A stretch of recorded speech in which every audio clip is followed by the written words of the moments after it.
तो रोज लड़कियां के साथ रतवा में सुतवे न करता है। रतवा में सुतता है तो उसी में देता है पनिया भी, पर इसमें भी। जब तक संगठन मजबूत नहीं होगा, बूथ स्तर पर हमारे लोग नहीं होंगे, तब तक कोई भी चुनाव हो, कोई भी पार्टी नहीं जीत सकती है। सब उतरेंगे, एक एक ब्लॉक में ना अधिकारी मार खाएंगे, कुटाएंगे, या समझ लीजिए भ्रष्ट अधिकारी जिस तरीके से रोज पुलिये गिरना। मैं वही मुख्यमंत्री हूँ, हारा और थका हुआ, जो सुशासन की बात तो करते हैं लेकिन आज अपराध का बोलबाला है। जिनको सदन में अपमानित करते हैं उनके साथ महिला संवाद के लिए निकलते हैं सरकार के अरबों रुपए के खर्चे पे, जिस पर उनको करने का कोई अधिकार नहीं है। चंद पार्टियां जो अभी उछल कूद रही हैं उसको गंभीरतापूर्वक लेने की बिल्कुल ज़रूरत नहीं है, क्योंकि जिसकी जमानत तक जब्त हो गए हो। बिहार विधानसभा का चुनाव अब नज़दीक ही है और सभी पार्टियां तैयारियां करने में जुटी हुई है। पूर्णिया में प्रतिपक्ष के नेता तेजस्वी यादव का 20 दिसंबर को प्रोग्राम है और इसको लेकर के राजद जो कार्यकर्ता हैं वे लोग मजबूती के साथ तैयारी करने में लगे हुए हैं। राजद के महिला प्रकोष्ठ के प्रदेश अध्यक्ष ऋतु जायसवाल जी इसी क्रम में पूर्णिया आई हुई हैं, समीक्षा कर रही हैं, तैयारियों में इनकी भूमिका है और आज खास तौर से कोशियालों के साथ बातचीत में इनका वक्त मिला है। मैम, सबसे पहले आपका शुक्रिया कि आपने टाइम दिया है और आपसे थोड़ा हम जानना चाह रहे हैं कि कैसी तैयारी है पूर्णिया में। तेजस्वी यादव जी आएंगे, कार्यकर्ता का सम्मेलन होगा उनका, तो तैयारी कैसी है? वो दिशा निर्देश जो कुछ भी है यहाँ पे जो कार्यकर्ता हैं वो उत्साहित हैं और उस हिसाब से अपने आदरणीय नेता की तैयारी में सारे कार्यकर्ता जो हैं वो जुटे हुए हैं। और मेनली ये है कि उनके कोई स्वागत की तैयारी नहीं होनी है। उनका जो पर्पस है वो कोई अपना स्वागत और सत्कार करवाना नहीं है। उनका पर्पस ये है कि अपने लोगों से जाके, जो कार्यकर्ता जो सदियों से राजद में आस्था रखे हैं, कई पुराने कार्यकर्ता, कई नए लोग जो नेता से रूबरू होना चाहते हैं, मौका नहीं मिल पाता, तो सीधी संवाद जो है वो अपने कार्यकर्ताओं से, पदाधिकारियों से, जिला या प्रखंड या बूथ स्तरीय जो भी है उनके साथ उनका एक मकसद है संवाद स्थापित करना, जिससे कि एक अपनापन की जो भावना आती है। निश्चित तौर पे आप जब मिलते हो तो एक वो गठबंधन जो होता है वो थोड़ा और मजबूत होता है। अच्छा, क्या लग रहा है कि पूर्णिया में जो पार्टी है वो कितना मजबूत नज़र आ रही है आपको? किसकी पार्टी? आपकी जो राजद पार्टी है। देखिए, अभी अगर मैं यहाँ पे आई हूँ महिला प्रदेश अध्यक्ष के तौर पे, तो मेरा मकसद ये है कि महिला विंग यहाँ मजबूत हो, संगठन मजबूत हो, उसी की समीक्षात्मक बैठक के लिए मैं यहाँ पे आई हूँ। और जब तक संगठन मजबूत नहीं होगा, बूथ स्तर पर हमारे लोग नहीं होंगे, तब तक कोई भी चुनाव हो, कोई भी पार्टी नहीं जीत सकती है। तो उनके प्रति आस्था रखने वाले लोग, उनके लिए लड़ने और अड़ने वाले लोग बूथ स्तर पे होने चाहिए। तो पार्टी की मजबूती के लिए ही आज मैं यहाँ पे हूँ, ताकि महिला विंग यहाँ पे मजबूत हो, संगठन हमारा मजबूत हो और उसी कड़ी को आगे बढ़ाते हुए अपने कार्यकर्ताओं से नज़दीकियाँ और उस संगठन की और मजबूती के लिए हमारे नेता भी आ रहे हैं। अच्छा, आधी आबादी, चूँकि आप महिला प्रकोष्ठ की प्रदेश अध्यक्ष है, आधी आबादी तो हमारी महिलाएं हैं। महिलाओं में क्या राजद को लेकर के कोई सकारात्मक सोच दिख रही है? अगर आपको याद हो तो माननीय लालू प्रसाद यादव जी ने ही सबसे पहले जो महिलाओं की तकलीफ़ को समझा, पीरियड्स में छुट्टी देने की बात, वो उन्होंने ही जारी किया था। अगर ये महिलाओं के दर्द को ना समझते हैं तो ये चीज़ वो शायद नहीं होती यहाँ पे। कुछ लोग जो हैं वो खोखले दावे करते हैं, जिनको सदन में अपमानित करते हैं उनके साथ महिला संवाद के लिए निकलते हैं सरकार के अरबों रुपए के खर्चे पे, जिस पर उनको करने का कोई अधिकार नहीं है। जब आपको सदन में समझ में नहीं आता मुख्यमंत्री जी कि तुम महिला हो, तुम क्या जानती हो, बैठो। और सदन में जिस तरीके से वो सेक्स एजुकेशन पे अपना व्याख्यान दे रहे थे, हर चीज़ को बात रखने का एक तरीका होता है। दुनिया में तमाम टॉपिक्स होते हैं, उस पे आपके बात करने का लहजा क्या है, किस तरीके से आपने बातों को मर्यादित ढंग से रखा, वो बहुत मायने रखता है। कई तरीके से आप अपनी बातों को रख सकते हैं, अमर्यादित और मर्यादित। नीतीश कुमार जी ने जिस तरीके से सदन में अपने बातों को रखा था वो बहुत ही अमर्यादित था। तो मुझे लगता है कि ऐसे मुख्यमंत्री के साथ महिलाएं कितनी सहज होकर के उनसे संवाद कर पाएंगी। क्या मुख्यमंत्री जी अपने संवाद के दौरान उन परिवारों से भी, महिलाओं, उन विधवाओं से मिलेंगे जो शराबबंदी के बावजूद भी जहरीली शराब पीने की वजह से जिनके पति की मृत्यु हो गई, क्या वो उनसे संवाद स्थापित करेंगे कि तुम्हारा घर अब कैसे चलता है? क्या वो उन महिलाओं से संवाद स्थापित करेंगे जिनकी बेटियों को बलात्कार के बाद हत्या कर दिया गया? 5 साल, 6 साल, 7 साल, 8 साल, 10 साल, 17 साल की बच्चियों को बलात्कार के बाद हत्या कर दिया। क्या उन माँओं से भी मिलेंगे? क्या उन विधवाओं से भी मुख्यमंत्री मिलेंगे जो अपराध का शिकार हो करके, जिनकी गोली मारकर हत्या कर दी गई और तमाम तरह की चीज़ें? क्या उनके परिवारों से भी जाकर के मिलेंगे कि तुम्हारा घर कैसे चलता है और मैं यहाँ पे सुशासन नहीं ला पाया? मैं वही मुख्यमंत्री हूँ, हारा और थका हुआ, जो सुशासन की बात तो करते हैं लेकिन आज अपराध का बोलबाला है, आज भ्रष्टाचार का बोलबाला है, आज पलायन का बोलबाला है। मैम, थोड़ा हम ये समझना चाह रहे थे, आपने कहा कि लालू यादव जी ने महिलाओं को काफ़ी सम्मान दिया। जी चलिए, वो तो ठीक है, लेकिन हमारा सवाल ये है कि महिलाओं का जो विश्वास आरजेडी के प्रति जगना चाहिए, क्या जगह है? विश्वास जगह? अगर ऐसा नहीं होता तो 2020 का जो चुनाव रहा, मैं तो रिसेंटली चुनाव की ही आपकी बात करूंगी, सबसे ज़्यादा सीट महिलाओं ने देकर, क्योंकि वोट जो महिला वोटर्स हैं वो पुरुषों की संख्या में ज़्यादा है। अगर उन्होंने वोट नहीं दिए, उनका राष्ट्रीय जनता दल के प्रति विश्वास नहीं था, तो राष्ट्रीय जनता दल सबसे ज़्यादा सीट लाने वाली पार्टी बनी कैसे? अब किस आधार पे कह सकते हो? जहाँ पर महिलाओं ने सबसे ज़्यादा वोट दिए, वोटिंग परसेंटेज जो है वो महिलाओं की ज़्यादा है, तो महिलाओं ने भी वोट दिए हैं, तब तो आखिर सबसे ज़्यादा सीट लाने वाली पार्टी राष्ट्रीय जनता दल बनी 2020 की। तो जो तर्क आपका है कि 2020 में महिलाओं ने बढ़ चढ़ करके हिस्सा लिया और आरजेडी और जो गठबंधन है उनको वोट किया जी, तो अगर विश्वास जगा हुआ है तो फिर उपचुनाव में, लोकसभा के चुनाव में भी उसी तरह का रिजल्ट आना चाहिए था। कई चीज़ें होती हैं जिसमें कि अगर आप देखेंगे, लोकसभा की बात करेंगे तो पिछली बार लोकसभा में सिर्फ एक सीट जो है वो महागठबंधन को मिली थी, ठीक, वो भी कांग्रेस को मिली, राजद को नहीं मिली थी। उसके मुकाबले इस बार हमारी सीटें ज़्यादा आई या नहीं आई? अगर आपने तुलनात्मक ही बात की है तो पिछली बार से बहुत बेहतर परफॉर्मेंस है। और जो वोट्स बढ़े हैं, सीट बेशक कम आई हो लेकिन वोटर्स जिस तरीके से हमारे बढ़े हैं, हमारा कहना है कि मैं आपकी विधानसभा से की, ठीक, तो लोकसभा में, ठीक, लोकसभा में की भी अगर बात करें तो पिछली बार से ज़्यादा हमारी सीटें आई कि नहीं? हाँ या ना? पिछली बार से ज़्यादा हमारी सीटें आई ना? पिछली बार तो हम 0 पे आउट थे, हम आए ना, तो हम ज़्यादा सीट लेकर के आए। उसके बाद आप बात करें तो अगर आप देखेंगे कि वोटिंग का यानी वोट्स, बेशक हम सीटों को हारे, जैसे सारण हो या जहाँ से खुद मैं लड़ रही थी, जहाँ पे कि एनडीए 3,40,000 वोट के मार्जिन से जीतती थी, वहाँ पे मुझे जीतने के लिए महज 15,000 वोट की ज़रूरत थी। सारण, आप रोहिणी जी की बात कर लें, अगर 15,000 मैं इसलिए बोल रही हूँ क्योंकि मैं 28,000 वोट से हारी हूँ, तो अगर मैं उनके वोट को और काट लेती 15,000 तो मेरी जीत हो जाती, उनका माइनस होता, हमारा प्लस होता।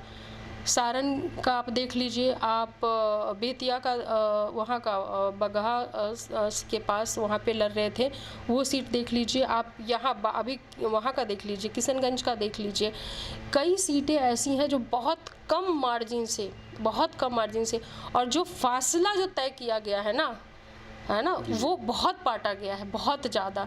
यानी कि अगर कहीं 3 लाख का था तो वो अभी 22,000 या 40,000 या 50,000 पे आया है, तो ये कहीं ना कहीं से ये दिखा रहा है कि ये बड़ा है। बात है, लेकिन और विधानसभा में अगर उपचुनाव की बात करें तो उसमें तो आपको कहीं सफलता देखिए, विधानसभा में बहुत सारी बातें हुई, बहुत जगह पे ये भी हुआ कि कुछ नए लोग जो हैं वो नए वादे और झांसे के साथ आए और वो अपने आप को बहुत प्रूफ तो नहीं कर पाए, वो फेल्योर तो हो गए, लेकिन कहीं ना कहीं से राजद का वोट वो डैमेज करने में थोड़े सफल हुए। एक आध सीट पे, बहुत ज़्यादा नहीं, उसको उतना सोचना नहीं, वो भी उस पर्टिकुलर पार्टी को नहीं करेंगे, बट जिस कैंडिडेट को उन्होंने खड़ा किया था उस कैंडिडेट की अपनी वोट थी, तो वो कहीं ना कहीं से थोड़ा सा होता है, कहीं भी होता है। ये नहीं कहेंगे कि कमज़ोर रही या ये रही, कुछ कैंडिडेट ऐसे होते हैं जो इंडिपेंडेंट भी खड़े होते हैं, अपनी लोकप्रियता की वजह से चंद वोट पा लेते हैं, उसको ये नहीं कहेंगे कि वो फला पार्टी का कैंडिडेट था या वो इंडिपेंडेंट भी आता तो कुछ वोट काटने में सफल हो जाता।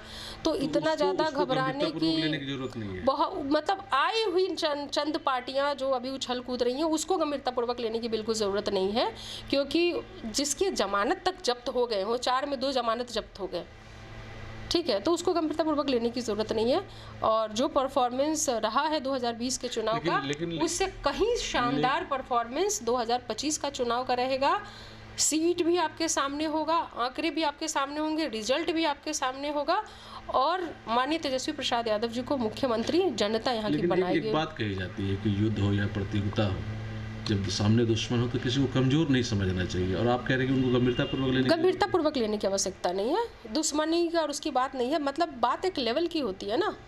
मतलब आप किससे ये करेंगे, बहुत सारे लोग खड़े हो जाते हैं उसमें क्या ये करना। बहुत सारे लोग होते हैं थोड़े वोट लाते हैं, इंडिपेंडेंट खड़े होकर के जाति के आधार पे खड़े हो जाते हैं, कहीं कुछ खड़े होते हैं, थोड़े वोट काटते हैं। इसको इतना ज़्यादा गंभीरतापूर्वक लेने की आवश्यकता नहीं है। एक दो सवाल और हमारा लास्ट में है कि हम थोड़ा सा ये जानना चाह रहे हैं, आपने कहा कि नीतीश कुमार जी ने महिलाओं का सम्मान नहीं किया, जिस तरह से उन्होंने विधानसभा में अपना वक्तव्य दिया वो महिलाओं के सम्मान के लायक नहीं था।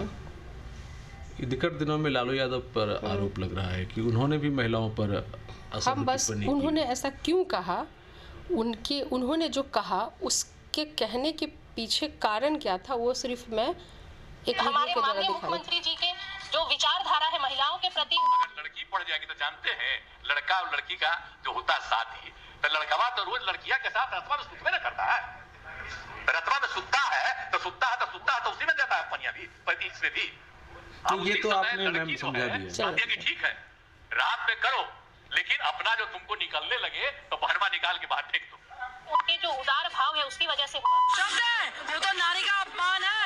नीतीश कुमार सामने आ जाए तो मैं तो कहती हूँ नारी की चप्पल उसका मुंह होना चाहिए। मुझे इस बात का खेद भी, इस बात का आक्रोश भी, और अंग्रेजी में एक शब्द है डिस्गस्ट, कि नीतीश कुमार कोई शर्म नहीं है उनको, कितने नीचे गिरोगे। नीतीश जी आजकल वही गंदी फिल्में देख करके सो रहे हैं, जाग रहे हैं। बस यही बात है, नहीं इससे ज्यादा मुझे कुछ कहना नहीं है। बस यही बात है। लालू यादव जी को चिंता है बिहार की महिलाओं की। आंख सेकने जा लालू यादव जी को चिंता है। इस वीडियो को देखने के बाद आप भी मुख्यमंत्री जी की मानसिकता को समझ सकते हैं कि वो महिलाओं को क्या समझते हैं। वो महिलाओं को के लिए जो है वो ढोंग करते हैं, और उनकी जो सोच है वो यही, जो मैंने आपको वीडियो के माध्यम से दिखाया, वो उनकी सोच वही है।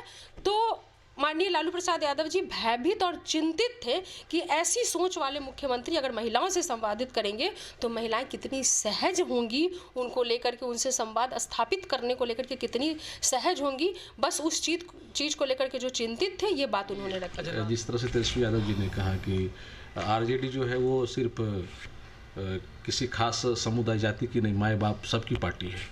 क्या दिक्कत है उसमें? तो इसमें हम आपसे ये जानना चाह रहे हैं कि अभी खास तौर से ये कहा जा रहा है कि आरजेडी के पास मुस्लिम यादव जो है वो उसका बेस वोट है, लेकिन बाकी जो जातियों की वोट जिस तरह से जुड़ना चाहिए वो विश्वास नहीं आ रहा है। मुझे एक बात बताइए, आप एक चीज़ क्यों नहीं समझते हो? मैंने अभी आपको आंकड़ा दिया कि रितु जायसवाल शिवहर से चुनाव लड़ी, वो 3,40,000 वोट से वहाँ पर चुनाव हारती थी। वहाँ पे महागठबंधन वहाँ पे 3,40,000 के वोट के फासले को तय करके अगर वो 28,000 वोट से हारती है, तो ये जो इतने वोट के फासले तय किए गए वो किस जाति और समुदाय के थे? क्योंकि उनका तो कैडर वोट था, वो तो फिक्स था ऑलमोस्ट कि 2 से 3 बार के लोकसभा के चुनाव में शिवहर का वही रिजल्ट था। तो वो जो बढ़ा वो कौन जाति और धर्म और समाज के लोग हैं भाई? जो तमाम लोकसभाओं की सीटों पे जो बढ़े हुए आंकड़े, बेशक हमारी हार हुई, लेकिन एक मिनट, लेकिन जो वोट बढ़े, जो परसेंटेज ऑफ वोट हमारे फेवर में, राजद के फेवर में पड़े, उसकी अगर बात करें तो हमारे वोटर्स हर जाति, धर्म और समाज से पड़े हट करके हमारे वोटर्स बढ़े हैं। मैम ये मान ले कि तेजस्वी यादव 2025 में मुख्यमंत्री बनने जा रहे हैं। बेशक बन रहे हैं। जो 17 महीने में उनके जो कार्यकाल रहे, जो यहाँ के लोगों को रोजगार चाहिए। ये शर्म की बात है कि 2 वक्त की रोटी के लिए भी यहाँ के बच्चों को पंजाब और साउथ में और हरियाणा और गुजरात और इन तमाम जगहों पे उनको जाना पड़ता है 2 वक्त की रोटी के लिए। जिस जगह पे 2 वक्त की रोटी भी सरकार ना दे पाए, उसके पक्ष में वोट तो आ ही नहीं सकता है। यहाँ नौजवानों को रोजगार चाहिए, सही शिक्षा चाहिए, रोटी चाहिए। रोटी के लिए बाहर नहीं चाहिए, पलायन नहीं चाहिए। अच्छा, छात्रों ने जिस तरह से आंदोलन किया पटना में, उसमें भी कुछ बोलेंगे क्या? आप अगर पूछेंगे तो हम ज़रूर बोलेंगे। जिस तरीके से चीज़ें चल रही हैं, जितने पेपर लीक हो रहे हैं, वो कभी और किसी उसमें देखा नहीं गया। ये पेपर लीक वाली सरकार है, और उस पर अगर बात उठाओ तो लाठी डंडे वाली सरकार है। हाँ, मतलब अगर कोई बात, इतनी भी स्वतंत्रता नहीं है कि हम अपनी बात, हम अपना आंदोलन कर सके, ये भी स्वतंत्रता नहीं दोगे आप। तो अगर आज सड़क पे उतरे हैं, सब उतरेंगे, आप सब उतरेंगे, एक एक ब्लॉक में ना अधिकारी मार खाएंगे, कुटाएंगे, या समझ लीजिए भ्रष्ट अधिकारी जिस तरीके से रोज पुल पुलिये गिरना, रोज भ्रष्टाचार जिसके आज जिस तरह से चढ़ा हुआ ना, एक आम आदमी से जाके पूछिए कि ब्लॉक में अगर जाकर उसको राशन कार्ड भी बनवाना हो ना, तो बिना 3,000 रुपये के नीचे बात नहीं बनती है। एक एक आंगनवाड़ी केंद्र जो है वो 3,000 और 4,000 में बंधा हुआ है। एक एक अधिकारियों की, पुलिस वालों की जितनी पोस्टिंग हो रही है बिना पैसे दिए नहीं हो रही है। तो जो पैसे मोटी रकम दे करके अपनी पोस्टिंग कराएगा, वो पहले अपने नोट निकालेगा जो उसने दिए हैं, या जा करके यहाँ पे लोगों की रक्षा और सुरक्षा करेगा। उन्होंने कहा है कि 200 यूनिट बिजली फ्री देंगे, पेंशन बढ़ेगा, महिलाओं के खाते में जो है वो पैसे जाएंगे ताकि वो कंफर्टेबल कि रह सकें, कम से कम उनके अपने पास इतने पैसे हों कि जिनसे वो तेल मसाला हल्दी का इंतज़ाम कर सकती हैं। रोज़गार पर बात होगी। बिहार की इकोनॉमी जो है ना, वो अपने खुद के दम पे बढ़ाई जा सकती है। अगर ये बात आप करेंगे उद्योग में तो बहुत लंबी बात हो जाएगी। आज हमारा जो स्ट्रक्चर है, जो बिहार का जो ज़मीनें हैं गांव की, वो इस तरीके से हैं कि आप मनरेगा है, तमाम चीज़ें हैं, आप उनसे पोखर खुदवा करके मछली पालन कर सकते हैं। उसके बावजूद भी कहाँ से मछलियाँ आती हैं बिकने के लिए? आंध्रा से आती हैं, बंगाल से आती हैं, और वो मछलियाँ जो है सो यहाँ पे बिकती हैं, जबकि हम मछलियाँ को बाहर भेज सकते हैं, हम उसको एक्सपोर्ट कर सकते हैं, हम उसको दूसरे राज्यों में भेज सकते हैं।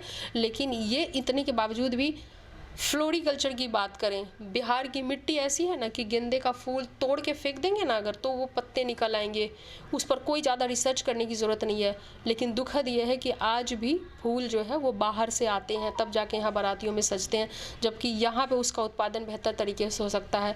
रोज़गार यहाँ पे गाँव में मौजूद है, और गाँव में बेहतर तरीके से कर करके आप यहीं रोज़गार बना सकते हैं। यहाँ पे चीज़ें क्या चलती हैं, मैं मुखिया रही हूँ, मैंने सजेस्ट किया था, अब बात को बहुत आगे लेके जा रहे तो मैं बहुत आगे तक लेकर के जाऊंगी। मैंने कहा था कि जो घर घर में डस्टबिन देना है, तो वहाँ पे किसी पर्टिकुलर कंपनी को आप फ़ायदा पहुँचा रहे हैं कि इसकी ले लो या इस कंपनी की ले लो, और प्लास्टिक की आप डस्टबिन बांट रहे हो, उसकी जगह आप देखोगे कि बिहार का जो गांव है, हर गांव में बैम्बू का ट्री, जो बांस का पेड़ बोलते हैं, वो कॉमन है। और हर गांव के बाहर एक वो जो कम्युनिटी होती है जो बांस बनाने का काम करती है, वो होती ही होती है। वो आपको ऑन एन एवरेज अमूमन देखने को मिलेगा। वैसे लोगों से बनवाएं, उसका फ़ायदा ये होगा कि गाँव का बाँस भी बिका, बांस जिसने काटा उसको भी पैसा मिला, बांस काट के बुनने वाले तक लेके आया उसको भी पैसा मिला, जो बांस का डस्टबिन बनाया, टोकरी बनाई, उसको भी पैसा मिला, और वो जो पैसा था वो गांव में ही वो बढ़ा और लोगों के हाथों में गया, ना कि वो किसी पर्टिकुलर किसी कंपनी के 30%, 35% और 40% के कमीशन की भेंट नहीं चढ़ा। तो चीज़ें सब कुछ यही है, नियत चाहिए करने की। सरकार की बॉटम अप अप्रोच अगर रहेगा, टॉप अप्रोच आप रखेंगे तो नहीं चलेगा। जब आपका अप्रोच बॉटम अप रहेगा, आप नीचे से जब आप ऊपर की तरफ देखेंगे ना, तब सही में आप लोगों की भलाई कर पाएंगे, रोजगार दे पाएंगे। आप उनसे अगर वो आत्मीयता रखेंगे, उनके दुख और तकलीफ को समझ पाएंगे, तब आप जाकर के, आज ये दुखद है, आप अपना कैमरा लेकर के जाइए गाँव की बस्तियों में, जो सुदूर गाँव है, आप देखेंगे कि वहाँ पे विधवाएं हैं, उनको पेंशन तक नहीं मिल रहा। मैं कल मिली हूँ अभी किशनगंज में, मैं अररिया में थी, महिलाएं, मतलब मेरे पास एकाएक सडनली 20-25 विधवा महिलाएं मिलने आई। उनका कहना था कि 10 साल 15 साल हो गए विधवा, उनको विधवा पेंशन नहीं मिल रहा, क्योंकि उसको पास कराने के लिए ब्लॉक में 3,000 रुपये मांगते हैं, राशन कार्ड बनवाने के लिए 3,000 रुपये मांगते हैं, ना उनके पास 3,000 हैं और ना वो दे पाते हैं। और उन्हें बताया कि कई बार उनके बच्चों को भूखा सुलाना पड़ता, वो पानी पी के सुलाती हैं कि वो किसी तरीके से, क्योंकि उनके पास वो पैसे नहीं, वो मजदूरी बिहार में उनको नहीं मिल रही है। हम इस पर बात नहीं करके हम क्यों बात कर रहे हैं कि इसकी सरकार बनेगी, उसकी सरकार बनेगी, ऐसा होगा वैसे। आप मुझे एक बात का जवाब दो कि जिस जगह पे सरकार अपने लोगों को 2 वक्त की रोटी नहीं दे पा रही है, जो भूखे सो रहा है, आज भी आपको माइक अपने गांव में लेकर के घुमाना चाहिए, जरूर जाना चाहिए। और उस सरकार हम लोग तो गांव जाते ही हैं, लेकिन दुर्भाग्य मैम ये है ना कि जिनकी इतनी आलोचना आप कर रहे हैं जिस सरकार की, मौका मिलते ही आप उनके साथ सरकार बना लेते हैं। ये चीज़ें ऐसी है कि तेजस्वी प्रसाद यादव जी ने ये शर्त रखी थी कि अगर आप 5 लाख नौकरी जिसकी बात हुई है, हाँ 10 लाख की हुई थी, अगर आप उसको ये देते हो तो मैं आपके साथ आने के लिए तैयार हूँ। ठीक है, ये बातें बताई भी गई थी और मुख्यमंत्री जी इसके लिए तैयार हुए। तेजस्वी प्रसाद यादव जी को लगा कि अगर साथ में आने से हम रोजगार दे पाते हैं युवाओं को, तो अगर ये त्याग भी करना पड़ा तो उनको करेंगे, और इस वजह से यहाँ के नौजवानों को रोजगार देने के उसके पर वो आए थे, ना कि उनका अपना कोई व्यक्तिगत इसमें कोई वो नहीं था। ऋतु जायसवाल जी, जो कि खास तौर से पूर्णिया में इस चीज़ को देखने के लिए आई हुई हैं कि किस तरह से यहाँ उनका जो प्रतिपक्ष के नेता है तेजस्वी यादव जी, उनका जो प्रोग्राम यहाँ होना है कार्यकर्ताओं के साथ संवाद, वो कैसे बेहतर तरीके से हो, उसको देख रही हैं। और बेबाकी से इन्होंने कोसियालो के साथ अपनी बातें भी रखी हैं। कोसियालो के लिए सुमित के साथ में संजय कुमार। पैनोरमा ग्रुप, जो सोचता है वो करता है। अब आपको पटना, सिलीगुड़ी या बाहर इलाज के लिए जाने की कोई आवश्यकता नहीं, क्योंकि अब सीमांचल और कोसी जोन के मरीजों के लिए खुल गया एक सुपर स्पेशलिटी हॉस्पिटल। आपके शहर पूर्णिया के NH31 लाइन बाजार कप्तान पुल के पश्चिम में galaxy hospital and heart care centre. Service to all from top to bottom. Doctor BN Kumar द्वारा संचालित galaxy hospital and heart care centre 24 घंटे इमरजेंसी विशेषज्ञ डॉक्टरों द्वारा। इसके अलावा पूरे देश के प्रशिक्षित टेक्नीशियन, पारा मेडिकल स्टाफ और डॉक्टर अस्पताल में मौजूद है। 24 घंटे इमरजेंसी की सुविधा के साथ pharmacy, diagnostic, ambulance, treatment, admission, radiology, pathology, neurology and respiratory medicine. 4 bed का अत्याधुनिक डायलिसिस यूनिट और 20 बेड का अत्याधुनिक ICU और CCU। BPL कार्डधारी मरीज को प्रत्येक रविवार निःशुल्क देखा जाता है एवं भर्ती मरीज का रियायती दर पर इलाज किया जाता है। साथ ही प्रत्येक महीने के 5 तारीख को सामान्य रोगी को निःशुल्क देखा जाता है। Galaxy hospital and heart care centre, address NH31 Line Bazar west of Kaptan Pul, Purnia. Aryabhatta institute of technical education. अब आप बताइए, आप IT क्यों कर रहे हैं? IT सेक्टर में गवर्नमेंटल एवं प्राइवेट प्लेसमेंट बहुत है। अभी IT की क्रांति है, सो मुझे तो यही करना था। तो यहाँ आर्यभट्ट में होगा मौलाना मजरूल हक अरेबियन एवं फॉर्च्यून यूनिवर्सिटी पटना से मान्यता प्राप्त जिले का एकमात्र पैरामेडिकल IT एवं मैनेजमेंट इंस्टीट्यूट है। क्यों ना मैं इसे ही चूज करूं? आर्यभट्ट यानी कि सही फैसला। थैंक्स टू आर्यभट्ट इंस्टीट्यूट, जिसने मुझे दिया कॉन्फिडेंस एवं आगे बढ़ने का हौसला। पारा मेडिकल कोर्स करें, नौकरी तुरंत पाएं। Contact number 7739023553। कैंपस ऑफिस कप्तान पारा नियर दुर्गा मंदिर, पूर्णिया।